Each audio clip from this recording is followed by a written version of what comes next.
Nanging apa saurunge tak aturi jumeneng aku sore mau karo live TikTok gawe tembang, gawe lagu. Oh, gawe lagu maaf. Nggo sapa? Engko nek kowe menyimak lirike lelagon wis ngerti kuwi lagu nggo sapa. Oh, judule apa? Judule Rasa Tresna. Oh, Rasa Tresna. Heeh. Engko pas ndangdute nduk niken diaturi jumeneng. Heeh. Oh iya, coba ana bawane ya, Yung. Ana bawane Sinom no. Sinom ya. Sinom ya, coba main dibawani karo Mas Wisnu sing suarane lantang. Lagu nggo sapa? Ora usah tak omongi engko nek kowe menyimak saire bakal ngerti kuwi lagu nggo sapa. Oh, ngono. Sapa? Arep apa dhewe? Ah ya. Oh, sing bawa sapa? Niken dhewe no. Oh iya, ya coba. Karo lenggase wenduk kan. Oh, ngono ya, ya. Sing gawe bapak sore mau karo live TikTok ngono karo orek-orek. Oh, ngono. Orek-orek kok digawe lagu. Wah iya, ya, coba Sinom Pelok. Oh, ngono. Ya. Ya nduk kan. Kaya ngapa suaramu dinteni wong sak donya. Oh, ngono ya. Sing ngenteni dina Rebo iki piyuh. Ya. Ya, saiki wis kelakon weruh Niken Salindri. Iya nduk, coba.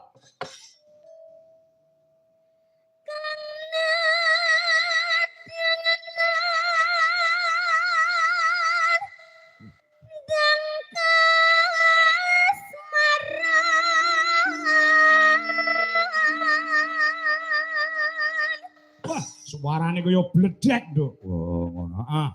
Kang nedeng nandang kasmaran. Terus Jalu estri.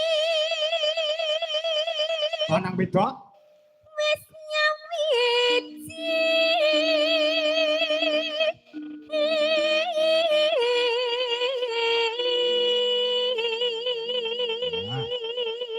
Jalu kuwi lanang, estri kuwi wedok. Oh, ya lanang wedok wis nyawiji. Terus, Nduk.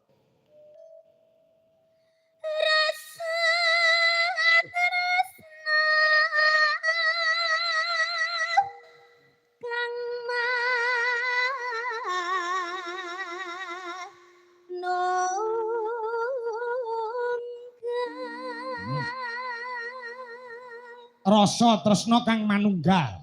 Ya, terus? Kutha Klaten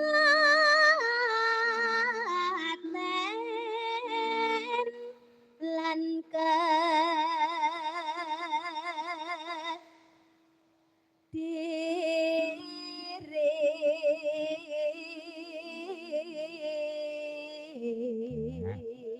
bocah lanang wedok mau asale saka Klaten lan Kediri. Oh iya, terus kaprah si nebet arni.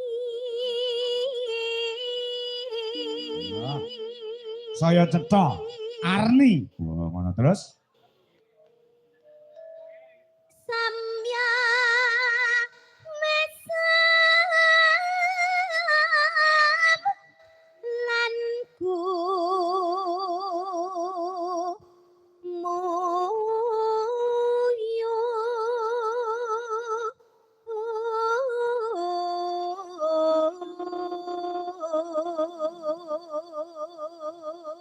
Samya mesem lan gumu itu kese ora mung sing nglakoni tok sing mesem guyu, sing nonton penggemare ya mesem gulu. Pengiki siap karpet nggih gulung-gulung.